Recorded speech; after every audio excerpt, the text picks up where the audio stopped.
Hello students. तो कैसे हैं आप लोग। मजदूरी के सिद्धांत में एक और सिद्धांत मजदूरी कोष सिद्धांत, इंग्लिश में बोलते हैं बेस फंड थ्योरी। इससे पहले आप दो सिद्धांत पढ़ चुके हैं, जिसमें पहला सिद्धांत आपने पढ़ा है मजदूरी का लौह सिद्धांत और दूसरा सिद्धांत पढ़ा था आपने मजदूरी का जीवन स्तर सिद्धांत। यानी कि दो प्रकार की मजदूरी के सिद्धांत आपने पढ़ चुके हैं। लॉ सिद्धांत में आपने क्या पढ़ा था, इसमें अंदर पढ़ा क्या मजदूरों को उतनी ही मजदूरी दी जाती है जिससे उसका जीवन का गुजारा हो सके। जबकि जीवन स्तर में कहा गया कि लोगों की जैसी जीवन स्तर होती है उसको मेंटेन रखने के लिए जो दर निर्धारित होती है उसी को मजदूरी दर कहा जाता है। जबकि मजदूरी के कोष सिद्धांत के अंतर्गत जो पहले दोनों की कमियों था उस दोनों कमियों को दूर किया गया और इसमें यह कहा गया है कि एक्चुअली में मजदूरी का निर्धारण मजदूरों को देखकर नहीं की जाती, उनके जीवन स्तर या उसकी लाइफस्टाइल को देख के नहीं की जाती। यहां पर मजदूरी का कोष का मजदूरी दर का निर्धारण एक्चुअली में मजदूरों की संख्या, मजदूरों की आपूर्ति करने से पहले ही एक कोष के द्वारा हो जाती है। इसका मतलब ये हुआ हर कोई बिजनेस, हर कोई संस्था सबसे पहले अपने बिजनेस में एक कोष, एक फंड बना लेती है जिसमें यह बताया जाता है कि हम इस साल इतने फंड में से इतनी मजदूरी देने वाले हैं। तो जितना फंड होता है उसी आधार पर मजदूरों को मजदूरी बांटी जाती है। मान लीजिए अगर 50,000 रुपये का फंड बनाया गया है और उसमें 100 मजदूर काम कर रहे हैं, इसका मतलब ये हुआ 50,000 रुपये 100 मजदूरों में बांटा जाएगा। कितना है? 500 रुपये के हिसाब से। ठीक है, तो यह है मजदूरी दर निर्धारण करने का आधार इस सिद्धांत के अनुसार। अब इस सिद्धांत में क्या क्या है, इस सिद्धांत का प्रतिपादन किसने किया है, इन सब चीजों को भी डिटेल से समझना होगा।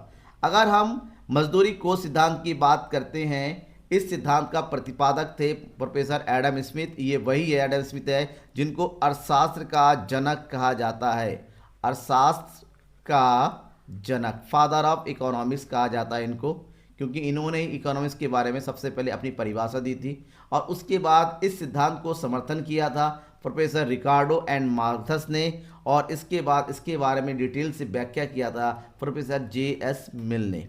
मिल ने ही इसको डिटेल से बताया कि एक्चुअली में ये सिद्धांत किस प्रकार से कार्य करता है। तो किस प्रकार से कार्य करता है ये सिद्धांत आपको समझना पड़ेगा। प्रोफेसर मिल के अनुसार उन्होंने कहा कि ये जो सिद्धांत होता है मजदूरी का कोष सिद्धांत, ये दो बातों से निर्भर होती है। नंबर एक, मजदूरी कोष। मिल के अनुसार श्रमिक की सेवाएं प्राप्त करने के लिए पहले से ही एक निश्चित कोष का निर्धारण कर दिया जाता है। मतलब आप अपने यहाँ पर, आप अपने बिजनेस में श्रमिकों को रखने से पहले एक फंड तैयार कर लोगे जिसको बोलेंगे हम बेस फंड, मजदूरी कोष। इस कोष से अधिक मजदूरी श्रमिकों को उपलब्ध नहीं हो सकती। जितना आपने अपने फंड में मजदूरी देने के लिए रखा है मजदूरों को उतना ही अमाउंट दिया जाता है। ठीक है ना। मान लीजिए ये कोष जितना ही अधिक होगा मजदूरी उतनी ही अधिक होगी। कोष में कम पैसा है तो मजदूरी भी कम। सबसे पहले ये देखना पड़ेगा कि एक्चुअली में हमारे पास देने के लिए मजदूरों के लिए हमने कितने फंड का निर्धारण किया है, नंबर एक। नंबर टू, मजदूरों की संख्या। अब यह देखा जाता है हमारे पास काम करने के लिए मजदूर कितने हैं।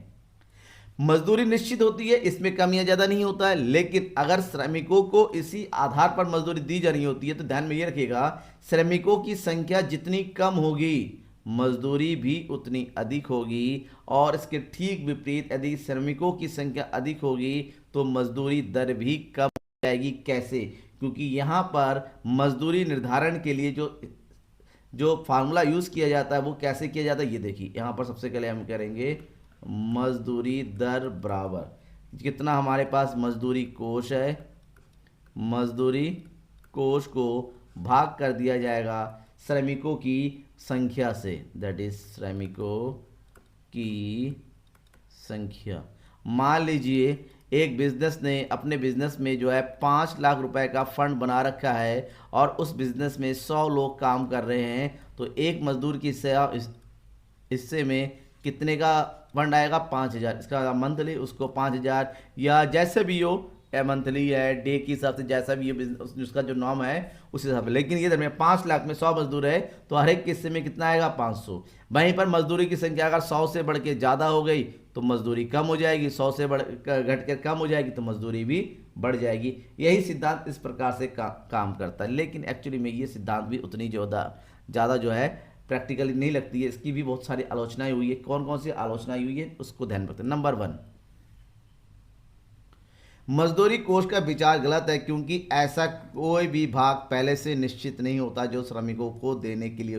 प्रैक्टिकली ऐसा एक्चुअली में मजदूरों को देने के लिए कोई भी कोष पहले से निर्धारित नहीं होता है। नॉर्मली होता क्या है, जितने श्रमिक है उसी श्रमिकों के आधार पर कोष का गठन होता है, ना कि कोष के आधार पर श्रमिकों का।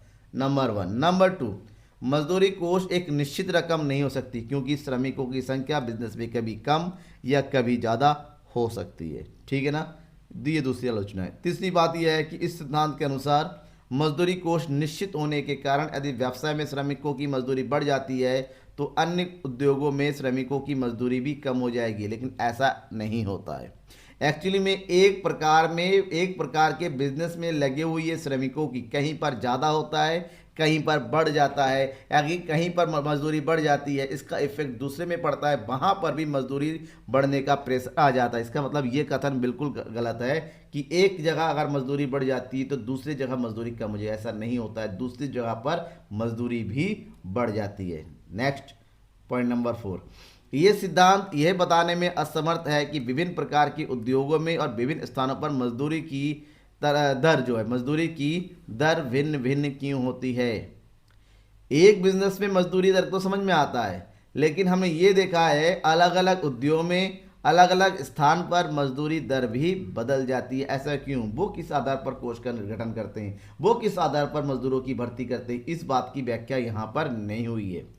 नेक्स्ट है, ये सिद्धांत वास्तविक अनुभव के विरुद्ध है क्योंकि सामान्यतः नए उद्योगों में जिसमें पूंजी की कमी होती है वहाँ पर मजदूरी दर ऊंची रहती है, जबकि पुराने उद्योगों में जहाँ पर पूंजी अधिक मात्रा में होती है, सॉरी ये पूंजी लिखा हुआ है, ये पूंजी होगा, वहाँ पर मजदूरी दर नीचे। जैसे सही बात, बिजनेस अब शुरू हो रहा है, मजदूरों को रखा जाता है, उनको कई बार देखा गया उनकी मजदूरी अधिक होती है। जैसे जैसे बिजनेस पुराना होता चला जाता है, फैलता चला जाता है, मजदूरी की दर क्या होती है, कम होने लगती है, जबकि फंड तो बढ़ रहा है ना, लेकिन ये विपरीत काम कर रहा है। नेक्स्ट, यह सिद्धांत यह नहीं बताता है कि मजदूरी कोष का निर्धारण किस आधार पर होगा।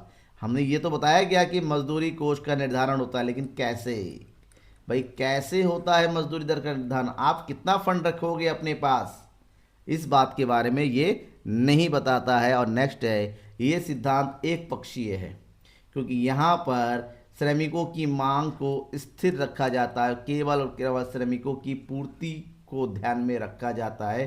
तो ये भी गलत है क्योंकि मजदूरी दर का निर्धारण श्रम की मांग और पूर्ति दोनों के द्वारा ही होती है, जो कि बताया गया है आधुनिक सिद्धांत में। लेकिन इसके बाद भी कई सारे दूसरे सिद्धांत हैं जिनके बारे में आपको बताना है, जिसके बारे में हमें पढ़ना है। लगातार बने रहिए मेरे साथ, एक के बाद लगातार वीडियो अपलोड होनी है आपके लिए समझने के लिए। तब तक के लिए थैंक यू एंड बाय।